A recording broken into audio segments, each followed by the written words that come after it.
Ya qaumu i'rafu hadzal khaliq. Kenalilah sang pencipta ini. Kenalilah sang pencipta ini.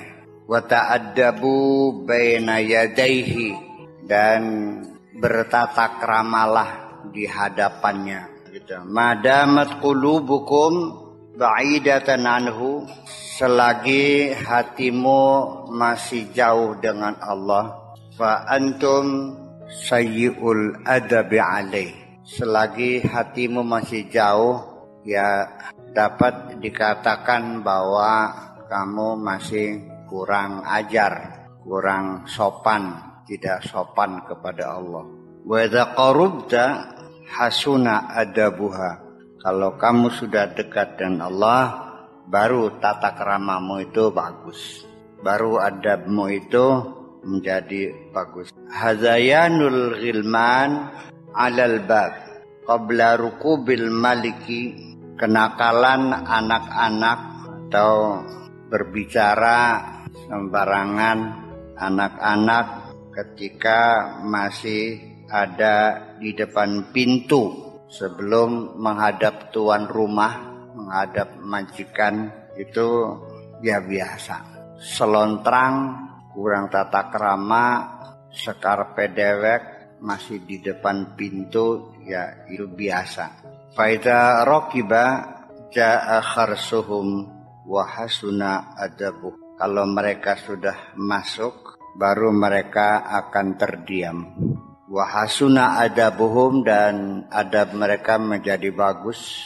Li'annahum qaribuna minhu, karena sudah dekat dengan Tuhan. Kullu minhum yahrabu ila zawiyatil iqbal, ila zawiyatin, masing-masing berlari mencari pojok untuk duduk barangkali. Al-iqbal alal khalqi huwa ainul idbar anil haq. Menghadap makhluk itu sama dengan mungkuri pangeran. Kalau kita menghadap barat, berarti kita membelakangi timur. Kalau kita menghadap makhluk, berarti membelakangi azza wa jalla. La falaha laka, tidak akan ada keselamatan, tidak akan ada keberuntungan buat kamu. Hatta takhla'al arbab wa taqta'al asbab, kecuali engkau sudah sanggup meninggalkan bos-bos kamu itu, makhluk-makhluk yang anggap kamu sebagai dunungan-dunungan itu. Wa taqta'al asbab, dan kau putuskan sebab-sebab, artinya sudah tidak lagi terikat dengan hukum kausalita, tidak bergantung kepada hukum kausalita. Wa tatruka ru'yatal khalqi fin naf'i wa dharri aw dhurri, dan engkau sudah bisa meninggalkan, melepaskan diri, tidak lagi melihat makhluk untuk dapat memberi manfaat dan memberi kecelakaan. Yang bisa memberi manfaat, memberikan kecelakaan hanya Allah saja. Rasanya sulit kita memutus keterkaitan diri kita dengan hukum kausalita ini ketika kita masih hidup di alam yang nyata ini dan hidup biasa seperti ini. Sebab bagaimanapun hukum kausalita itu tetap melekat. Bagaimana bisa pinter nggak belajar, bagaimana bisa sembuh nggak berobat. Itu hukum kausalita itu sebab musabab itu selalu melekat sekali. Kalau hukum kausalita ini masih melekat dalam diri kita, sulit kita merasa diberi oleh Allah. Saya bisa kaya seperti ini kan sebabnya saya bekerja keras. Kapan akan mengatakan Allah berkenan memberiku? Nggak muncul. Karena saya dapat uang ini ya karena usaha, karena saya bekerja keras. Bagaimana cara melepasnya? Ya dengan logika juga, bahwa sesungguhnya antara harta kekayaan yang dapat kau kumpulkan itu dengan kerja kerasmu, dengan banting tulangmu, dengan peras keringatmu, sebetulnya itu hanya imajinasi yang ada dalam dirimu saja. Nggak ada kaitan orang kaya dengan keringat. Nggak ada kaitan orang kaya dengan kerja keras. Memangnya kalau orang kerja keras kaya? Apa orang nganggur miskin? Banyak yang nganggur kaya. Kalau memang iya antara kaya dan keringatmu itu ada hubungan, kenapa tukang sekopasir yang berkeringat-keringat nggak ada yang kaya? Banyak yang belajarnya rajin, goblok angger. Sesungguhnya kalau kita berpikir lebih cerdas lagi, kausalita itu hanya imajinasi kita. Kamu saja terlahir di dunia, apa hubungan kausalitanya? Apakah karena Allah butuh sama kamu?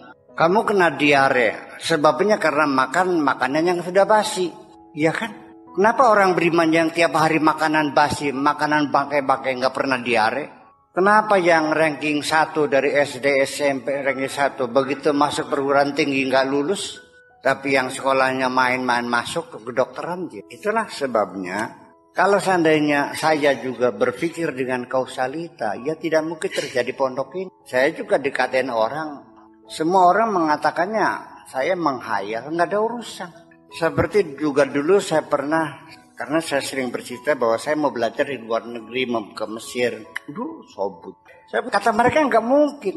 Artinya kita ini berulang-ulang, pertama melihat tidak mungkin, tetapi ternyata terjadi. Ya kenapa beli kapok-kapok? Masih kencang saja hukum kausalita. Mungkin orang beranggapan bahwa memahami hukum kausalita adalah merupakan fenomena intelektual. Ternyata tidak juga kok. Dan ternyata sesungguhnya apa yang terjadi ini sebetulnya hakikatnya kebetulan. Kata kitanya kebetulan.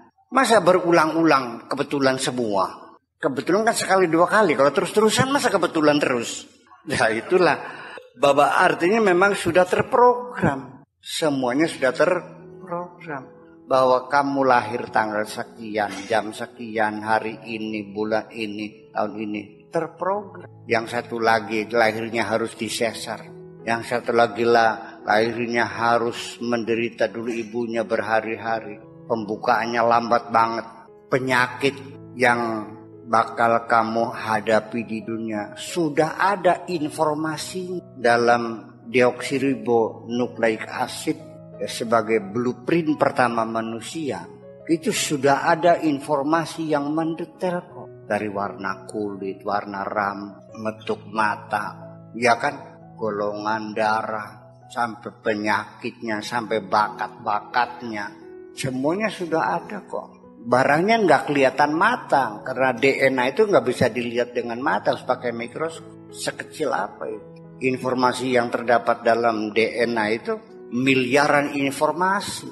Kalau ditulis dalam kertas folio mungkin 5 juta eksemplar.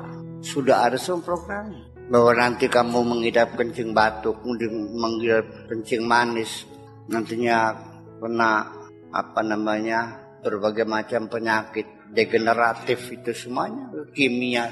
Ya sudah ada semuanya. Tidak akan terjadi penyimpangan. Mutasi generik tidak akan bakal terjadi. Dan umur kamu juga sudah ada ketentuannya pada hembusan nafas yang sekian ratus juta terakhir itu, dan hembusan nafas terakhir, dan tidak akan ada tarik nafas lagi. Habis sudah. Mau percaya silakan gak? dan kita selama di dunia ini sudah terikat dengan waktu kita. Yang sudah lewat namanya kemarin, yang sedang kita jalan namanya hari ini, yang belum datang namanya besok, yang lalu tidak akan kembali, ya kan? Sekarang yang kita rasakan dan besok kita tidak tahu kok. Jadi artinya bahwa meninggalkan, melepaskan hukum kausalita dan tidak lagi kepengen tidak lagi melihat makhluk bisa memberikan manfaat, enggak bisa menolong atau bisa mencelakakan kita kok. Ketakutan kita tentang sihir, tentang santet, ngapain? Kalau Allah nggak kasih izin, nggak bakal kena semuanya. Daun kering pun ketika jatuh ke tanah harus mendapat izin Allah. Mereka tidak akan bisa mencelakakan kamu dengan sihir mereka itu, kecuali mendapat izin dari illa biiznillah, kecuali seizin Allah. Kalau enggak izin, ini enggak bakal kena. Memangnya manusia bisa mencelakakan kita? Enggak kok. Memangnya orang bisa menghilangkan nyawa? Enggak bisa. Yang menghidupkan Allah, yang mematikan Allah, yang memberikan rezeki adalah, jangan ragu-ragu.